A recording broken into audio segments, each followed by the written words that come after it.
On average, you'll have to wait 31 days to see an OBGYN. And if you're dealing with an infection or outbreak, you know you need care fast. That's where WISP comes in. Connect with a U.S. licensed provider online and pick up safe, effective treatment at your local pharmacy that same day. Plus, get birth control and more delivered in all 50 states. Take control with comprehensive sexual and reproductive care, all from your phone. WISP. That's hellowisp.com. The waiting room can wait.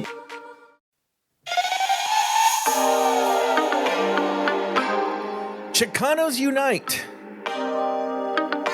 Robert and I had a brief conversation before we started recording, but I don't even know if he listened to recap, but we're going to find out what he thinks about Chicanos and the way they show affection on Cue the Sniper Girl.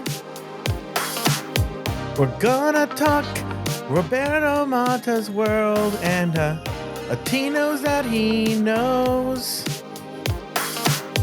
But when he sees a Chicano the other way, he goes Sniper Girl. Anyway, I didn't really work that in. I wasn't my usual Wayne Brady self. I'm a little tired, everybody. We're doing this late on a Monday night. It's RulaskaThoughts After Dark. But coming to me fresh from his drive from a national park, it's the one, the only Roberto Mata. Hello, Robert. Good I called morning. you Robert. Good morning. May I call you Jiggly? Yes. R.I.P. That's unexpected. I'm sure you do behind my back anyway. I would never. You said on some show with Taylor that I called you fat on air, and I have never come sideways about your weight, actually. Well, you have to show receipts because I don't know what you're talking about, because as soon as this microphone turns off, I have no idea what I talked about. I'll post them on Twitter later. Okay. Robert, how are you? I'm good. I'm also a touch tired. Actually, we shouldn't start a podcast by saying, yeah, we're a little tired today. No, I do think we should, because I think we should be very honest with the people. You know, I've talked about this before. We've joked about this in the past. There have been times when it used to happen more when Taylor the Diva Boy used to make me do the recap episodes like 5:30 in the morning. God.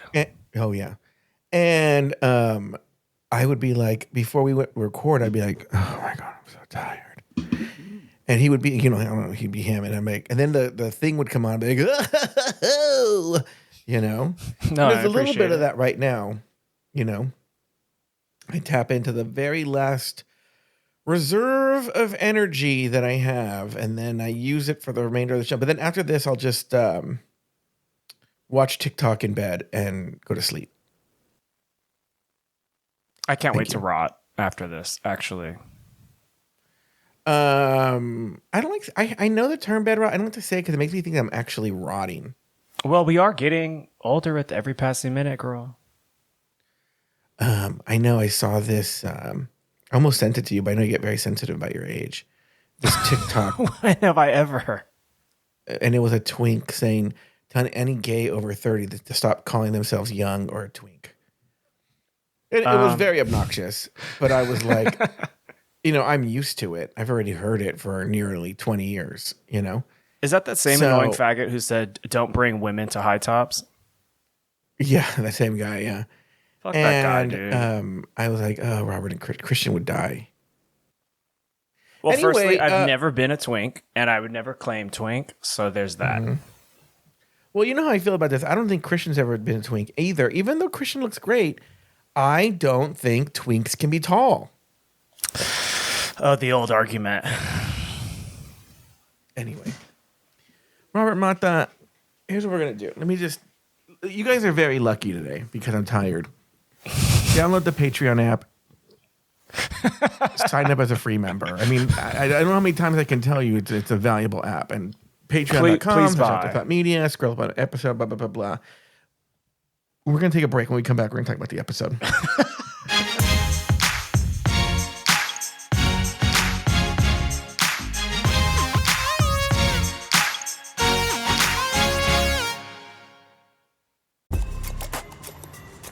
New Vitamin Water Zero Sugar Pineapple Passion Fruit is packed with vitamins. Just like the amount of peas we packed in that sentence. It's packed like your tote bag. The one you stole from your ex. Or your overpriced half a studio apartment. Or extra rushed rush hour traffic. Packed like your calendar. Triple booked at 5, of course. Grab a vitamin water. Did we mention it's packed with vitamins? So, you just started using LinkedIn Premium. Now what? Well, on your premium company page, you noticed around 7.5 times more page engagement and 5 times more page views. Well done. And now, new clients are messaging you. All because you're using LinkedIn Premium, which helps you get the business growth you want. Think big, small business. Think big. Start your free trial at linkedin.com/premium small business. That's linkedin.com/premium small business.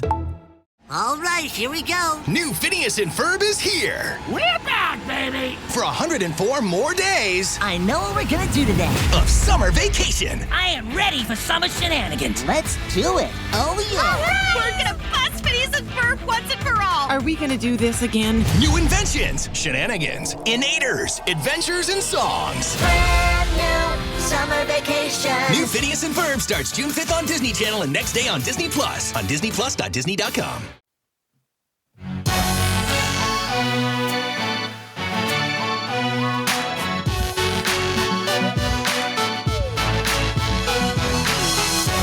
And we are back. Robert Mata. Before we, I'm going to go a little backwards here. Before we even talk about the episode, before we talk about your thoughts, before we talk about any of that good stuff, did you listen to the recap episode? I did, yes.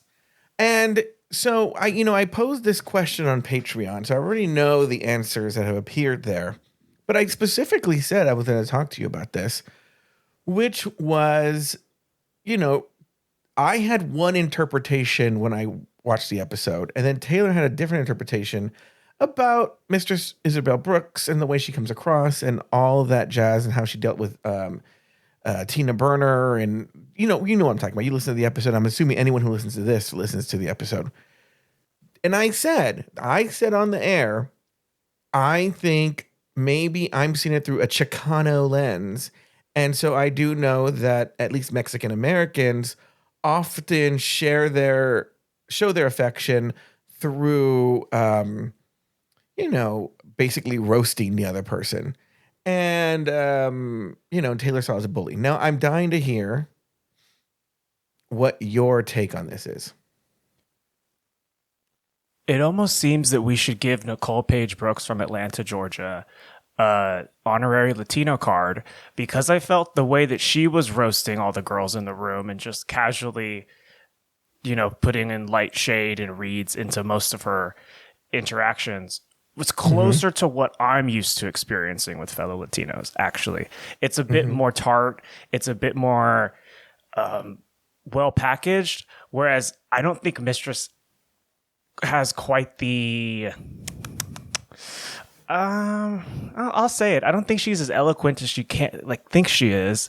So a lot of her attempting to troll is really just kind of young, immature kid chaos. But it's not smart or fun. Or I know it is fun. It is fun because I do like her. But I just don't think that she's clever.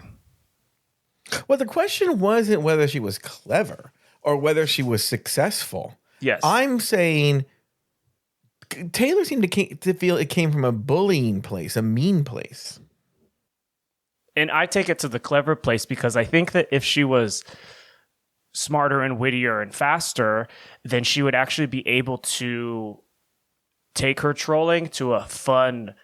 Well, I mean, like I said, it is fun, so I don't know why I keep saying that. But I think it would just be more well received if it was actually done well. Whereas I really just see an immature kid. But I guess my question is, I don't have specific memories about specific things. You're right. Nicole Page Brooks, and we'll get to her in a second, was very charming in the workroom. Now, like I said, we'll return to that. But I felt Mistress Isabel Brooks, I don't know if it was fast. I don't we saw any evidence of her being quick or clever. But I guess my question to you, I guess I'm going to turn it back around on you, is what are the receipts that she wasn't? What are the receipts that she wasn't fast, or that she wasn't clever, or that she wasn't smart about it? Well, I think that when Nicole Page Brooks says Isabella, Isabella, Isabella, and Mistress just obviously hears her but decides not to respond. She doesn't even really take the time to come up with the witty response, and then they don't actually have any kind of a back and forth. And then later during the Tina Burner altercation, Tina's over here bad-mouthing Mistress's character on the other side of the mirror, and Mistress just says under her breath, this bitch is so obsessed with me. This bitch is so obsessed with me. And then that's what actually leads to the fight, because she wasn't standing up and being a fun, big, brassy character. She was just doing really snide mutterings that Tina latched onto, and then those embers burst forward. I'm actually trying to think of a fun Mistress Isabel Brooks read. I guess once she called Sasha Dumbledore, and I suppose Bye Ronald was fun, but the rest of it was just her clapping her hands the way Gen Z queer kids do when they're trying to emphasize words. And that's it.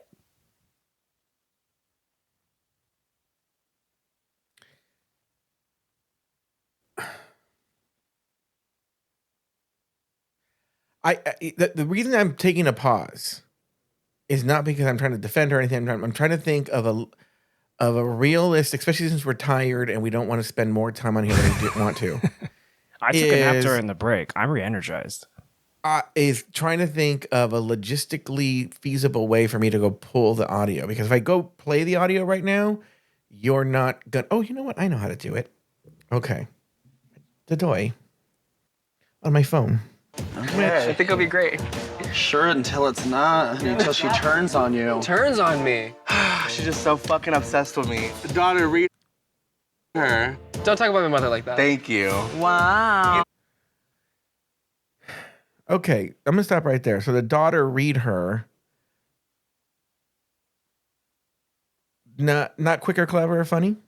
It's okay, I guess.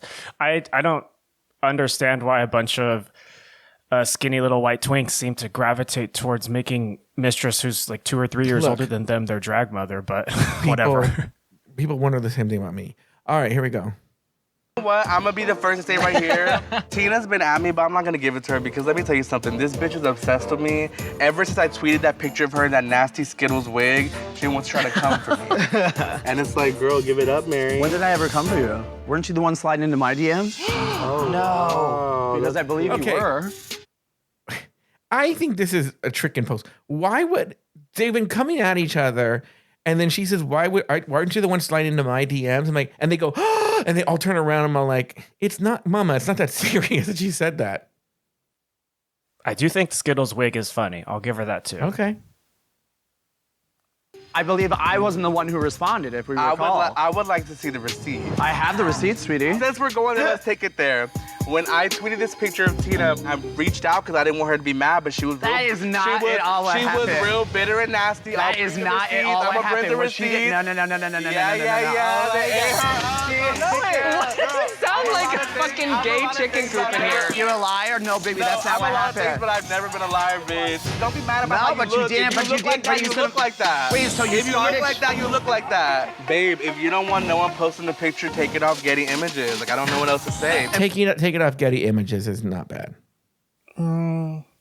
I'm neutral on it. Why I'm doing 8 sold-out shows a week, baby, you can stay online like that too. Some of us are online girlies, and some of us are performance girlies, The okay? girls are mad. If we want to pull a booking, we can do that too. Baby, my accountant will print the bank statements. We can get it together if we really want to go there. Baby. Check my credentials, honey. Sweetie, listen, let's see if the longevity's there. When you have the career later, you know what I'm saying? Girl, I'm not talking to you. Bye, Ronald.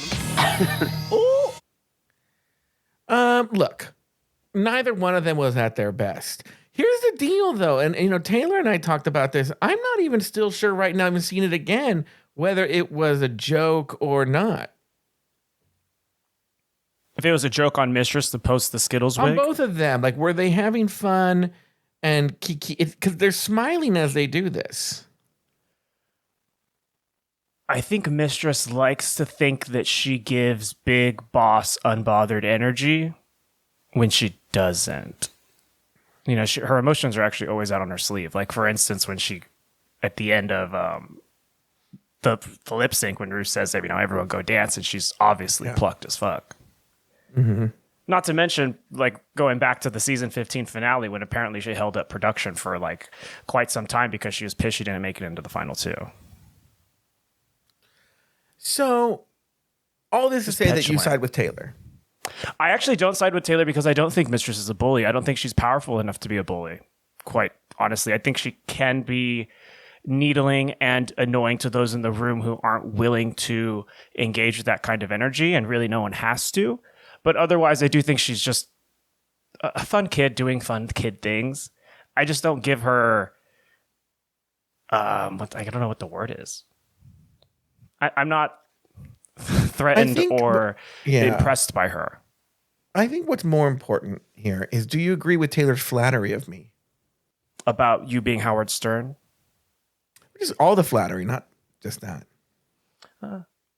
Why don't you replay the audio of Taylor and I'll give my line-by-line opinions? So all this to say is you side with Taylor and not with your friend Joe. Now let's move on now. What were your thoughts on the actual episode? Because you have been waiting for this moment. You've been waiting for Nicole Paige Brooks to make her return. Well, and I want to hear all your thoughts. That's why I say give her the honorary Latino card, is because I hear what you're saying about Chicanos, Mexican, and obviously it's not unique to us, but it is just Mistress being Mexican made it a relevant point. Mm-hmm. I really do think that the way that my family communicates is much more in line with Nicole Paige Brooks's way of bantering with people, particularly Georgia's.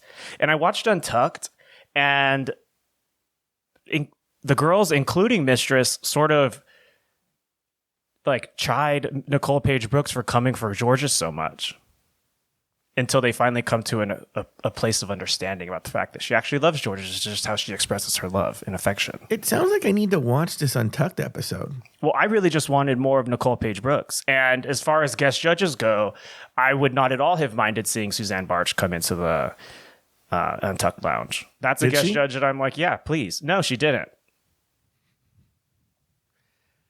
And so, but any thoughts on the episode itself besides Untucked and besides Nicole Paige Brooks? Yeah, sorry, I just wanted to put up a little pretty bow there.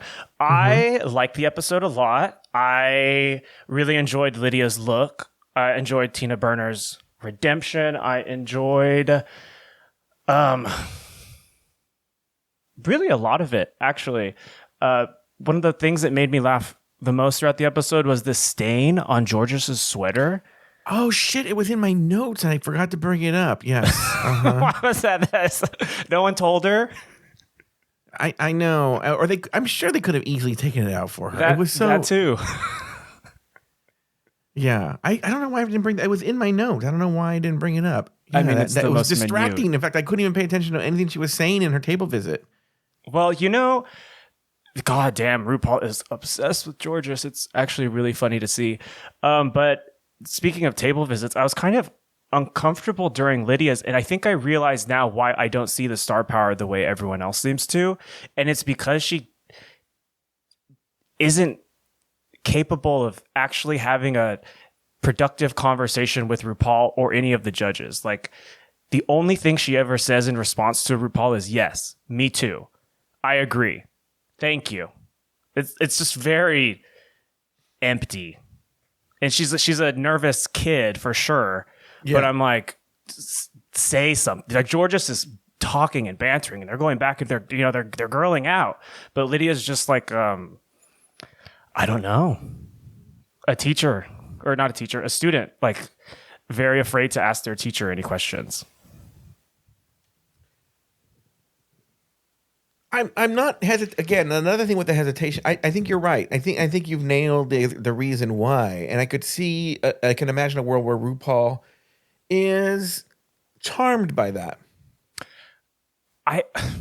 RuPaul says, when you, like, being very earnest, when you were gone, you were missed. Lydia doesn't do anything but slightly giggle and says, oh, thanks, I missed you too. Like, very meek, Very.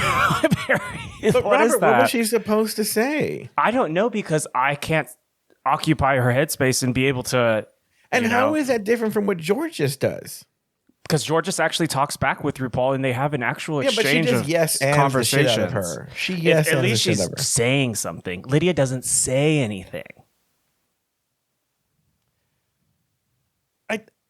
I'm not disagreeing with you. I agree with you. I'm just saying maybe that's the.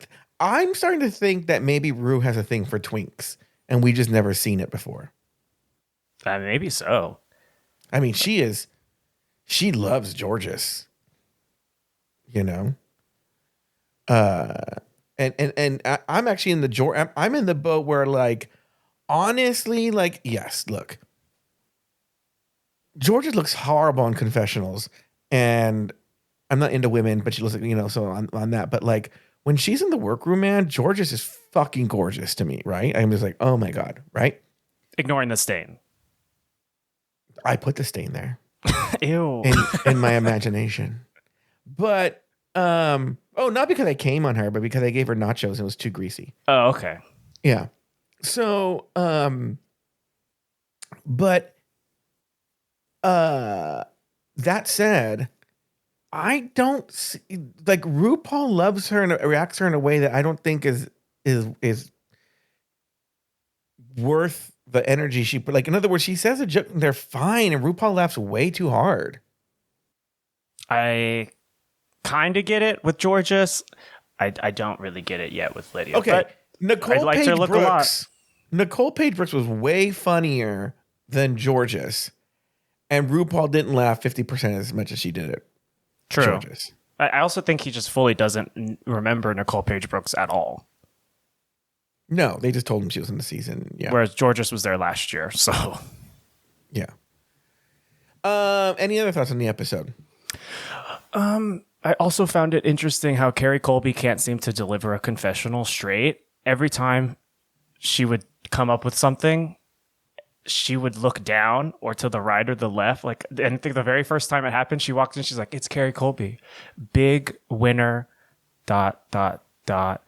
Look down, shift uncomfortably, energy." And she kept doing that in all of her confessionals. It was very strange.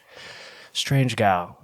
You know, once again, on the last episode of RulaskaThoughts, we did meet the queens, and once again, when you and I talk at the same time, I don't hear you at all.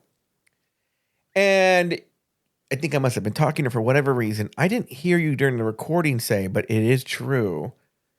You were something along the lines of, at the risk of upsetting our friend Christian Ochoa, I'm not super excited about Carrie Colby or something like that, right?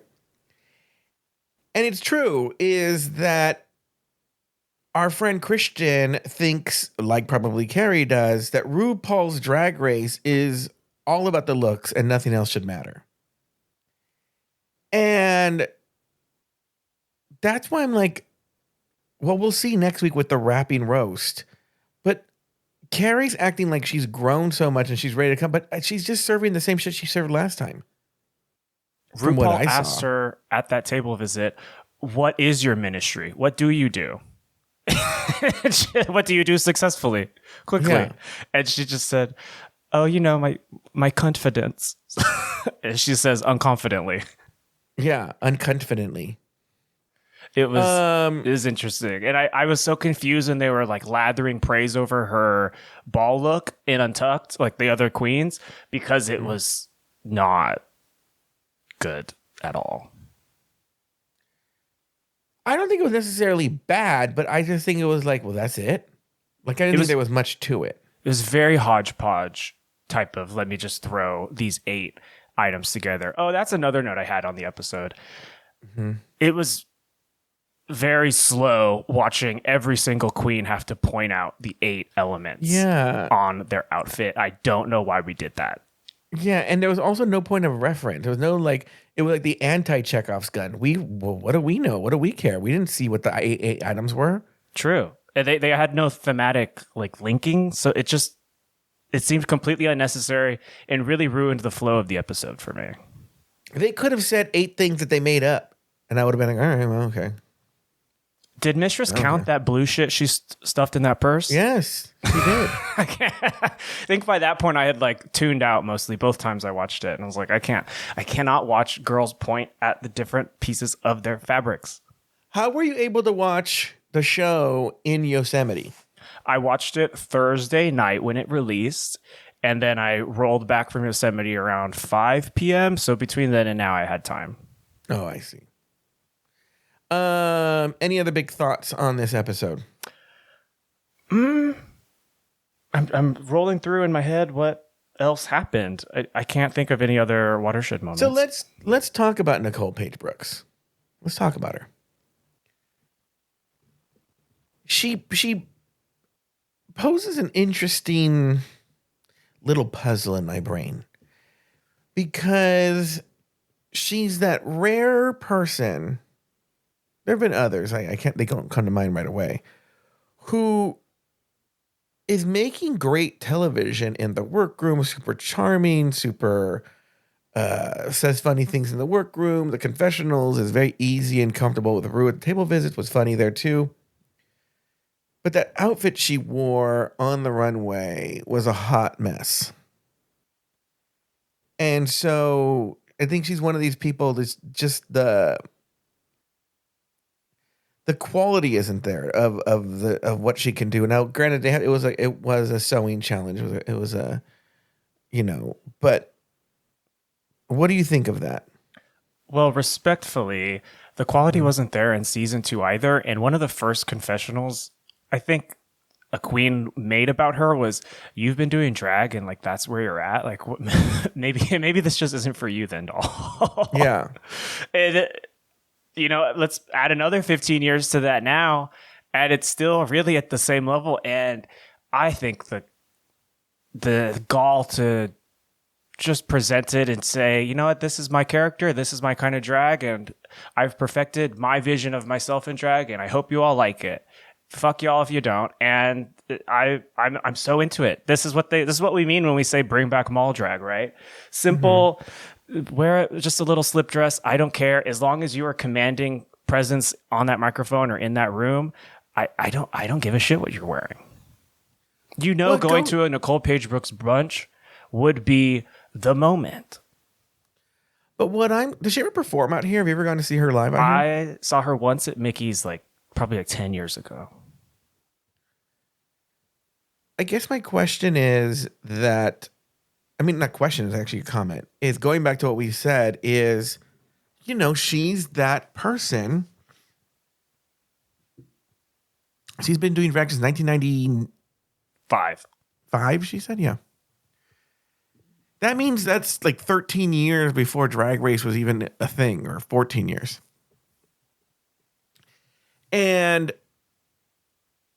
what I say to that is, again, going back to, there's a certain type of person who in 1995, she's like, I need to dress like a woman and go on stage and get tips.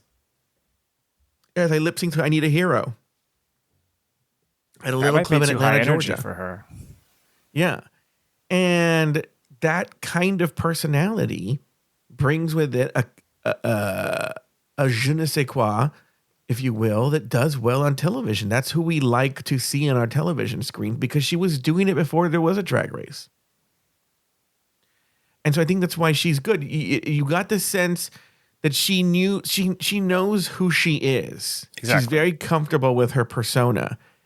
And she was willing to bring that to the show. So, in other words, when we're in the workroom with her, you got a sense of, you really felt when she was talking what it really feels like to be in the green room of a Mickey's, let's say, as the girls are getting ready to go out.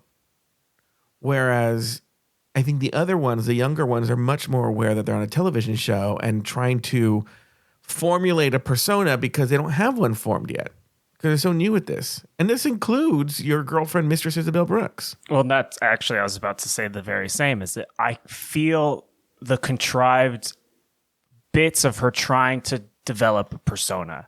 And that persona is that trolly, immature, petulant child. It's just not the real sort of, apex version of who she's supposed to be. it might be too soon for her to be All Stars. Actually, I haven't seen her drag really elevated. Yeah, I would say, look, here's the deal. I would actually push back a little bit and say she does have a persona, but where you and I would probably agree is the problem with her persona as contrasted with Nicole Page Brooks is her persona is 100% fashioned out of reflecting what she thinks RuPaul wants to see. Yeah. Where Nicole Page Brooks' persona was, already 13 years old, 14 years old before she even 15 years old before she even went on Drag Race. So, anyway. All right, Robert. Well, why don't we call it a day there? I think we've covered. Is there anything you've missed big time on this show? Any big notes? So. I mean, I know that you probably wanted to talk more about the whole Mexican element of throwing shade as a form of love. No, I think we covered it. You agree with Taylor and you denied your culture. I just have to have... I actually don't agree with Taylor on one other bit, which is that he said that you are doing it for entertainment for other people's sake and Mistress is doing it for her own sake. And that might very well be true. I don't know what the real tea is. But again, I was watching Untucked and Mistress explicitly says, I create this troll persona because it's entertaining to other people and I like to be the one entertaining other people. I thought it was a very oddly prescient confession. Yeah, I think Taylor might have it switch. I think I do this just for my own personal amusement. Well, I mean, I still think there's no doubt that Mistress is egotistical and loves all eyes on her. So, how dare she? on a show about drag queens. On a show about drag queens. All right, guys, we're gonna see you guys next week. I am positive we will have more energy, even though I think, look, Robert, I'm gonna give ourselves a pat in the back. I'm gonna say that for us being completely wiped out, we gave it a good. I wouldn't say a college try. Oh God! I'm gonna say a Stanford try.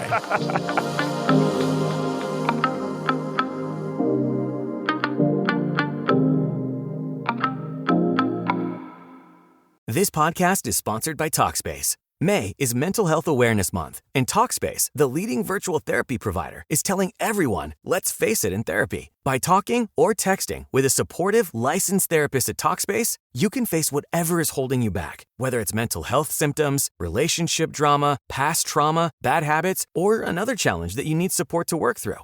It's easy to sign up. Just go to Talkspace.com and you'll be paired with a provider, typically within 48 hours. And because you'll meet your therapist online, you don't have to take time off work or arrange childcare. You'll meet on your schedule. Plus, Talkspace is in-network with most major insurers, and most insured members have a $0 copay. Make your mental health a priority and start today. If you're not covered by insurance, get $80 off your first month with Talkspace when you go to Talkspace.com and enter promo code SPACE80. That's SPACE80. To match with a licensed therapist today, go to Talkspace.com and enter promo code SPACE80.